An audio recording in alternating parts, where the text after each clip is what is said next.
Donc on va passer au deuxième groupe, c'est le groupe profond.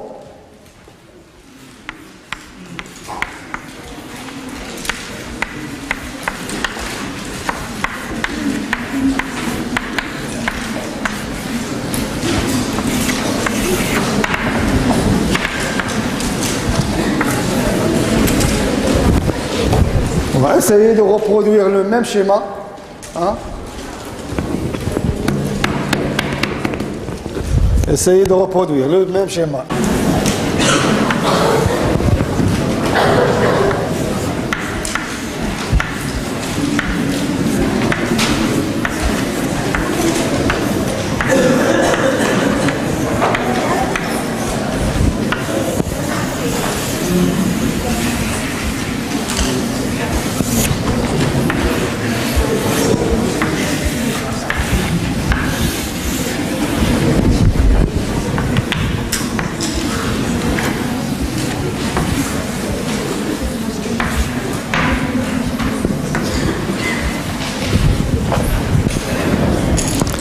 Voilà.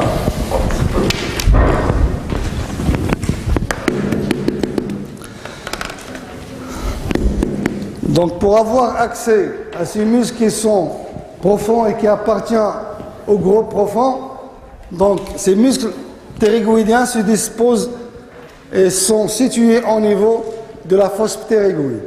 Et donc pour avoir cet accès, on doit passer par cette région supérieure de la mandibule.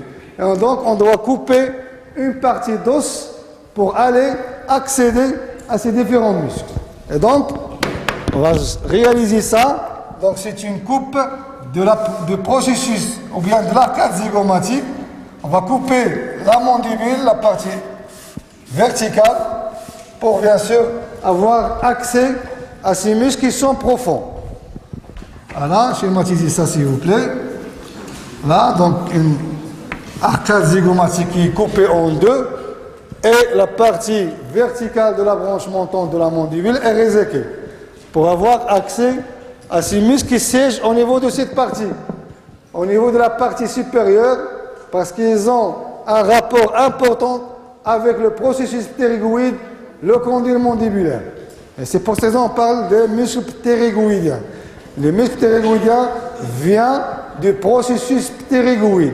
Le processus ptérygoïde, vous allez le voir lors de la séance de TP, c'est un prolongement, c'est un processus qui appartient à quel os? Au sphénoïde, très bien. Donc il appartient au sphénoïde qui a une situation très profonde en arrière du massif facial.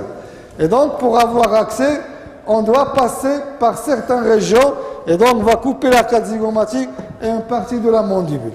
Et donc, les muscles ptérygoïdiens, on va commencer par le muscle latéral. Donc le muscle ptérygoïdien latéral.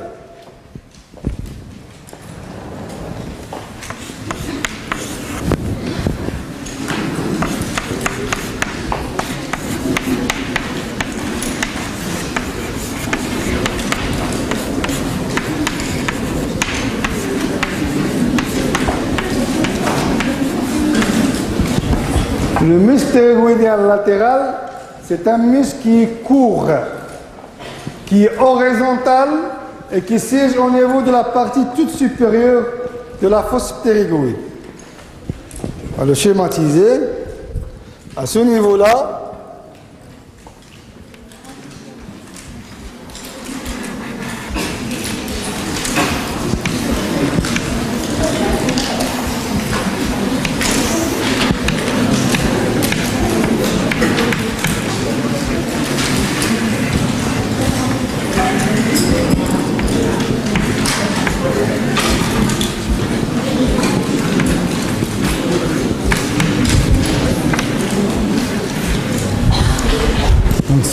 c'est le muscle ptérygoïdien latéral.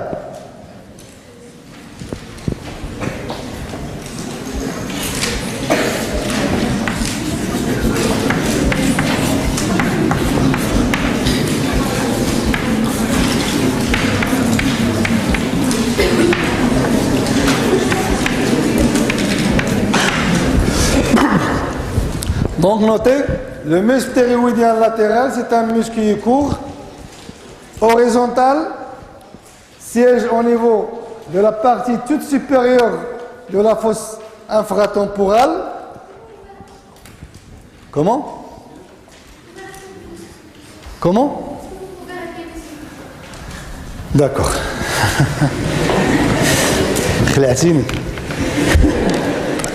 Donc le muscle ptérygoïdien latéral, c'est un muscle court, horizontal, qui siège au niveau de la partie supérieure de la fosse infratemporale. Il est constitué par deux faisceaux qu'on voit sur le schéma, c'est exprès, c'est fait exprès. Donc deux faisceaux, il est constitué par deux faisceaux, un faisceau superficiel sphénoïdal et un faisceau inférieur ptérygoïdien.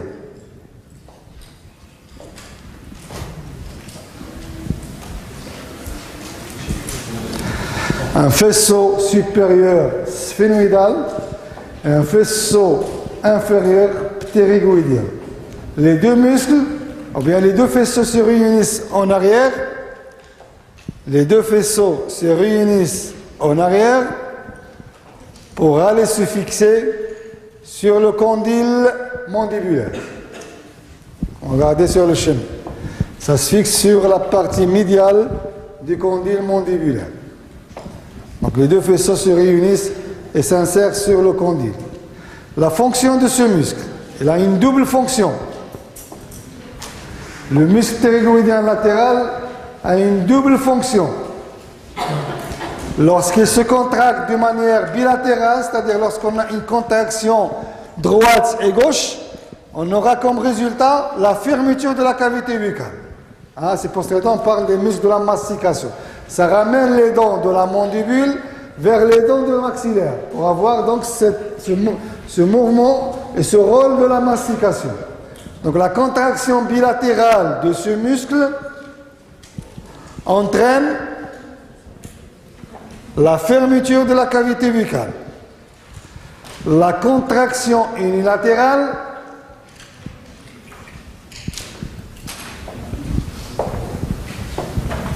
entraîne ce qu'on appelle la déduction. Regardez, la déduction.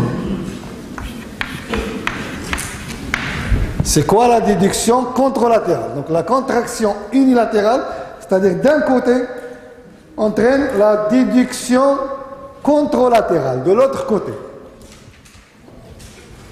Donc la contraction unilatérale entraîne la déduction contralatérale. C'est quoi la déduction? C'est quel mouvement? C'est le mouvement de remuement. Donc c'est le déplacement latéral de l'arcade dentaire mandibulaire par rapport à l'arcade dentaire supérieure. C'est quelle fonction? C'est la fonction de... Comment on appelle ça en arabe? En arabe. Yallah. Pour mieux comprendre. C'est une fonction des vaches, des moutons. C'est le déplacement de la mandibule par rapport à l'arcade maxillaire supérieur. Qui jtar. Donc ça, c'est le mouvement de déplacement latéral de l'arcade mandibulaire par rapport à l'arcade maxillaire.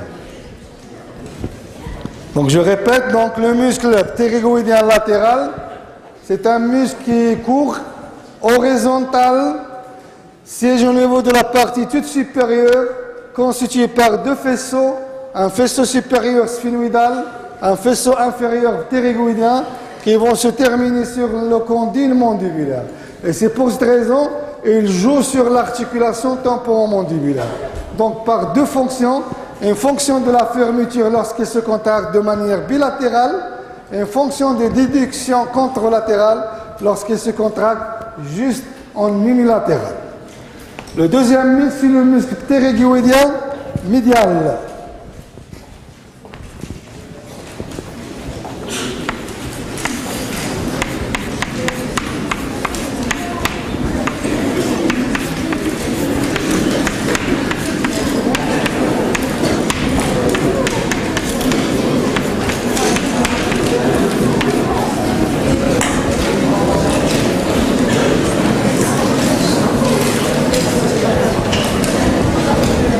Donc le muscle ptérygoïdien médial, c'est l'équivalent profond du muscle masséter.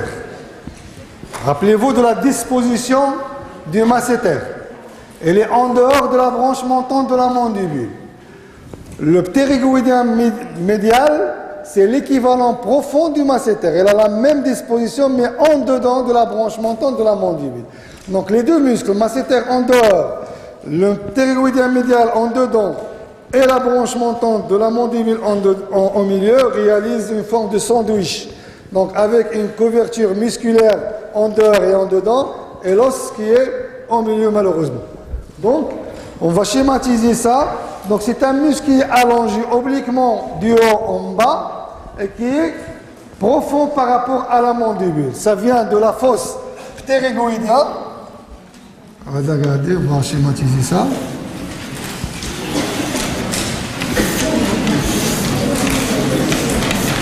C'est en pointillé parce que c'est derrière la mandibule.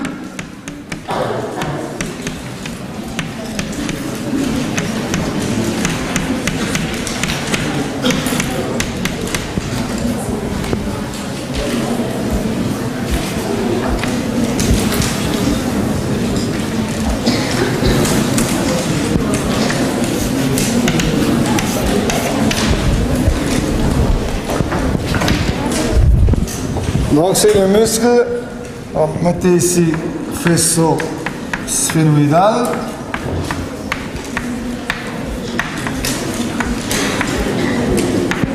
Faisceau ptérygoïdien.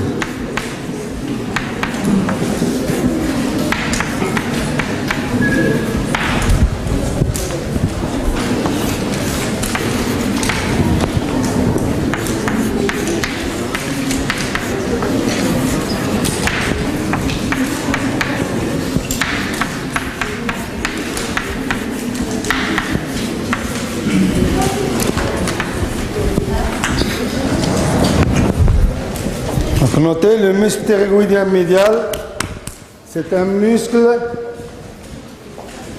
allongé obliquement. C'est un muscle allongé obliquement de la fosse ptérygoïdien en haut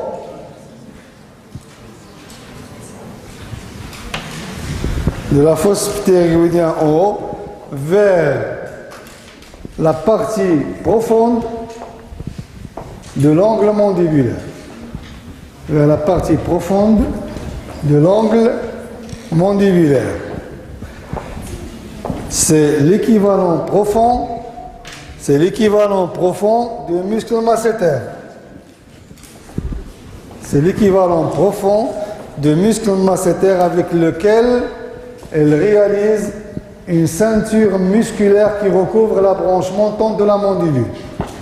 Donc, et c'est l'équivalent profond du masséter avec lequel elle réalise, ou bien elle constitue une ceinture musculaire qui recouvre la branche montante de la mandibule.